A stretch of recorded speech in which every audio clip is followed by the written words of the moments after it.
নমস্কার বন্ধুরা, আপনারা যিনারা যুবসাথী প্রকল্পের ফর্মটি ফিল আপ করছেন, সঠিক পদ্ধতিতে যদি ফর্মটি ফিল আপ না করেন তাহলে কিন্তু আপনাদের ফর্মটি বাতিল হয়ে যাওয়ার সম্ভাবনা থাকে। তো এই ভিডিওটিতে আমি আপনাদের স্টেপ বাই স্টেপ বিস্তারিত আলোচনা করব কিভাবে সঠিক পদ্ধতিতে ফর্মটি ফিল আপ করবেন।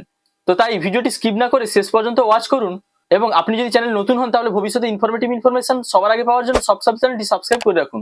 তো এবার দেখুন, যে ফর্মটি আপনাদের দুয়ারে সরকার ক্যাম্প থেকে দেওয়া হবে সেটি কিন্তু দুটি পেজের এরকম ফর্ম। তো প্রথমে দেখুন, এখানে লেখা আছে গভর্নমেন্ট অফ ওয়েস্ট বেঙ্গল বাংলার যুবসাথী স্কিম, বাংলার যুবসাথী প্রকল্প অ্যাপ্লিকেশন ফর্ম। তারপর দেখুন এখানে লেখা আছে to be filled in English capital letters only, অর্থাৎ ইংরেজি বড় হাতের অক্ষরে আপনাদের ফর্মটি কিন্তু ফিল আপ করতে হবে। আর প্রত্যেক ক্ষেত্রে আপনাদের কিন্তু টিক চিহ্ন দিতে হবে, যেখানে টিক চিহ্ন দেওয়ার বক্স আছে, অ্যাপ্রোপ্রিয়েট বক্সে কিন্তু আপনাদের টিক চিহ্ন দিতে হবে। তো এখানে একটি বক্স রয়েছে, এখানে আপনাদের ছবিটি মারাতে হবে, এবং সেই ছবির উপরে কিন্তু আপনাদের অবশ্যই এরকম ভাবে সিগনেচার করতে হবে। তো আপনারা যখন সই করবেন তখন যেন ফটোর উপর থেকে ক্রস করে এবং নিচের দিকে চলে যায়, এইভাবে আপনারা কিন্তু আপনাদের ফটোর উপরে সই করবেন। তারপর নিচে দেখুন দুয়ারে সরকার রেজিস্ট্রেশন নম্বর, যেখানে ক্যাম্প হচ্ছে সেখানেই আপনাদের কিন্তু এই রেজিস্ট্রেশন নম্বর দিবে। এখানে আপনাদের কিছু লেখার দরকার নেই, ওখান থেকেই আপনাদের কিন্তু এই ক্যাম্প থেকে এই নম্বরটি দিয়ে দেওয়া হবে। তো আপনারা কিন্তু কম্পিউটার থেকে প্রিন্ট করে এই ফর্মটি ফিল আপ করবেন না, আপনারা ওই ক্যাম্প থেকে ফর্ম নিয়ে সেখানেই ফিল আপ করে জমা দিবেন। তো তারপর দেখুন বন্ধুরা, নেক্সট আছে আধার নম্বর। এই বক্সে আপনারা আপনাদের আধার নম্বরটি সুন্দরভাবে সঠিকভাবে বসিয়ে দিবেন।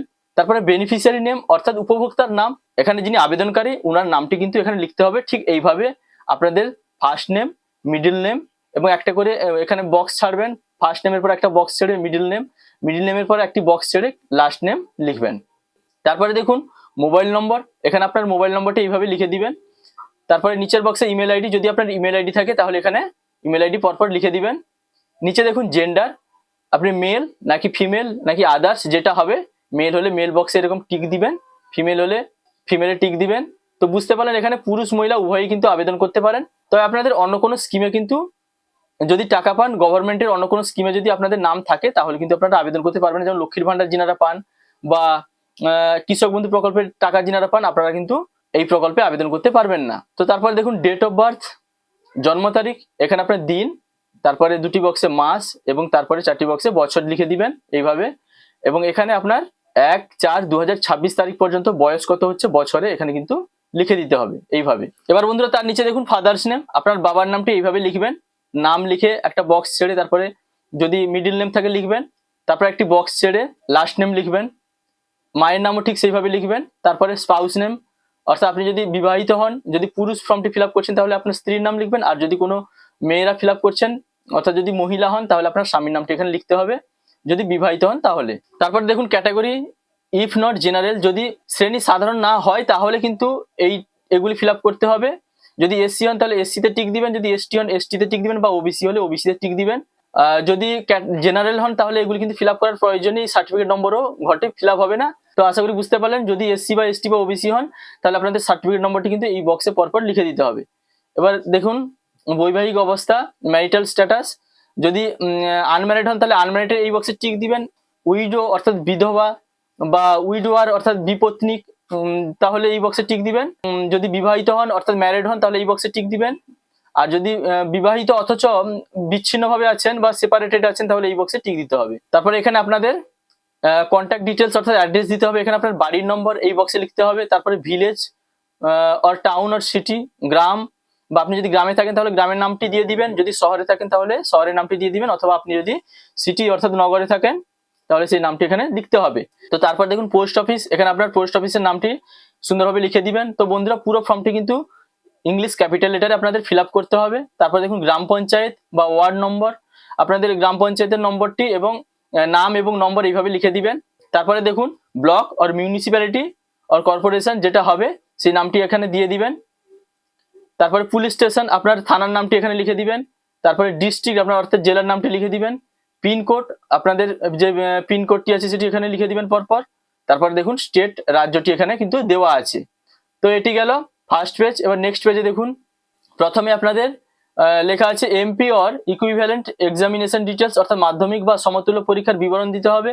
তো প্রথমে আপনার মাধ্যমিকের যে অ্যাডমিটটি আছে সেটা নেবেন, তারপর সেখান থেকে রোল দেখে এখানে পরপর বক্সে রোল দিয়ে দিবেন, এবং তারপরে নম্বর, আপনার অ্যাডমিটের যে নম্বরটি দেওয়া আছে রোলের পাশে সেই নম্বরটি এখানে লিখে দিবেন। তারপরে দেখুন ইয়ার, কোন বছর আপনি মাধ্যমিক পাস করেছেন, সেই পাসিং ইয়ারটি এখানে পরপর লিখে দিবেন। তারপরে বোর্ড, এখানে কোন বোর্ডের আন্ডারে আপনি মাধ্যমিক পরীক্ষা পাস করেছেন সেই বোর্ডের নামটি এখানে লিখে দিবেন। তো বন্ধুরা তারপর দেখুন এডুকেশনাল কোয়ালিফিকেশন হাইয়েস্ট, অর্থাৎ শিক্ষাগত যোগ্যতার সর্বোচ্চ স্তরটি এখানে আপনাকে উল্লেখ করতে হবে। আপনি যদি বিএ হন তাহলে বিএ লিখবেন অনার্স, বা এমএ হলে এমএ লিখবেন, এইভাবে কিন্তু যেটা সর্বোচ্চ স্তরটি কিন্তু এখানে আপনাকে লিখতে হবে। তো বন্ধুরা তারপর দেখুন প্রেজেন্ট অকুপেশন, অর্থাৎ বর্তমান পেশা, বর্তমানে আপনি কি করেন, আপনার পেশাটি কি সেটা এখানে লিখে দিবেন। তারপরে দেখুন ব্যাংক অ্যাকাউন্ট ডিটেলস এর ঘর আছে, এখানে আপনার সেই ব্যাংকে কিন্তু আপনার আধার অবশ্যই লিঙ্ক থাকতে হবে, আপনার ব্যাংক অ্যাকাউন্ট কিন্তু আধার কার্ডের সাথে সংযুক্ত থাকতে হবে, তবেই কিন্তু আপনার সেই ব্যাংক অ্যাকাউন্টে টাকা ঢুকে যাবে আধার কার্ডের মাধ্যমে। তো ব্যাংক নেম, আপনার ব্যাংকের নামটি লিখে দিবেন। তারপরে ব্যাংক ব্রাঞ্চ নেম, আপনার ব্যাংকের যে শাখার নামটি এখানে লিখে দিবেন। তারপরে ব্যাংক অ্যাকাউন্ট নম্বর, এখানে সুন্দরভাবে কিন্তু অ্যাকাউন্ট নম্বরটি লেখার পরেও দুবার মিলিয়ে নেবেন ঠিকঠাক লিখলেন কিনা।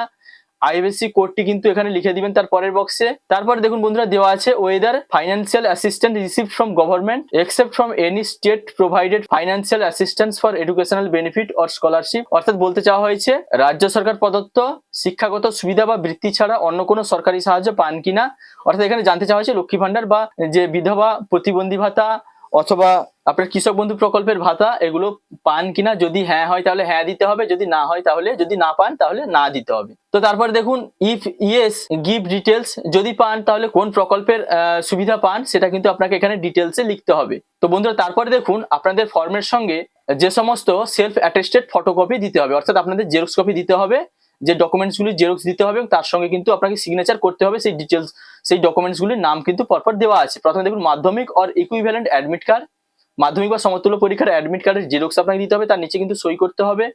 মাধ্যমিক অর ইকুইভ্যালেন্ট মার্কশিট বা সার্টিফিকেট অফ এডুকেশনাল কোয়ালিফিকেশন, মাধ্যমিক বা সমতুল্য পরীক্ষার মার্কশিট বা শিক্ষাগত যোগ্যতার সার্টিফিকেট দিতে হবে, তার নিচে আপনাকে সই করতে হবে।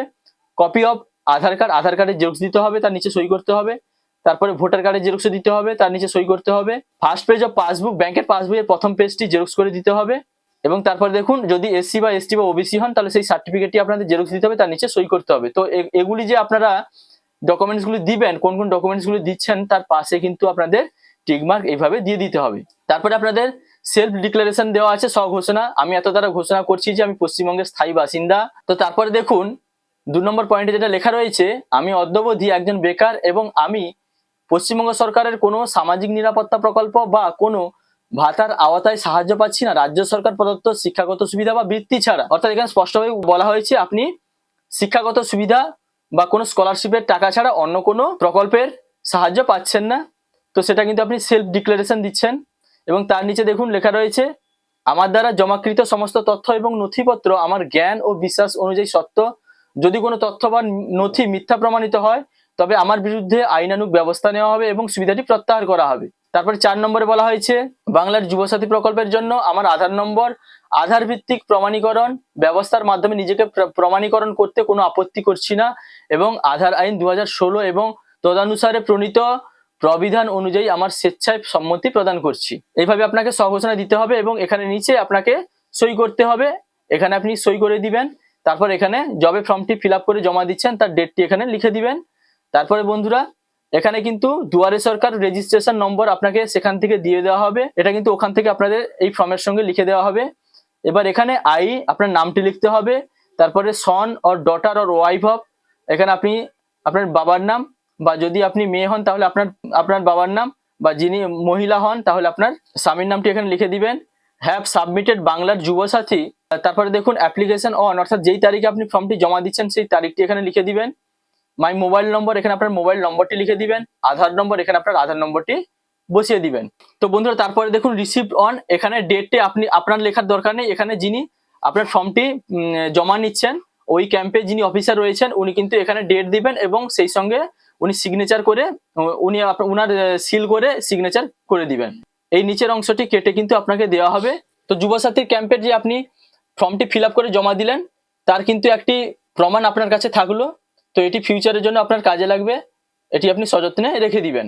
তো বন্ধুরা এই ছিল বাংলার যুবসাথী প্রকল্পের ফর্ম ফিল আপের সম্পূর্ণ সঠিক পদ্ধতি। এইভাবে যদি আপনি আপনার ফর্মটি ফিল আপ করে জমা দেন তাহলে কিন্তু আপনার ফর্মটি সঠিক উপায়ে ফিল আপ হবে এবং আপনার নামটি যুবসাথী প্রকল্পের স্কিমে কিন্তু অন্তর্ভুক্ত হয়ে যাবে। তো বন্ধুরা এই ছিল ভিডিও, যদি ভালো লাগে তাহলে লাইক কমেন্ট শেয়ার এবং সাবস্ক্রাইব করতে ভুলবেন না। দেখা হচ্ছে পরবর্তী কোনো ইনফরমেটিভ ভিডিওর সঙ্গে। আপনারা ভালো থাকবেন, সুস্থ থাকবেন, থ্যাংক ইউ।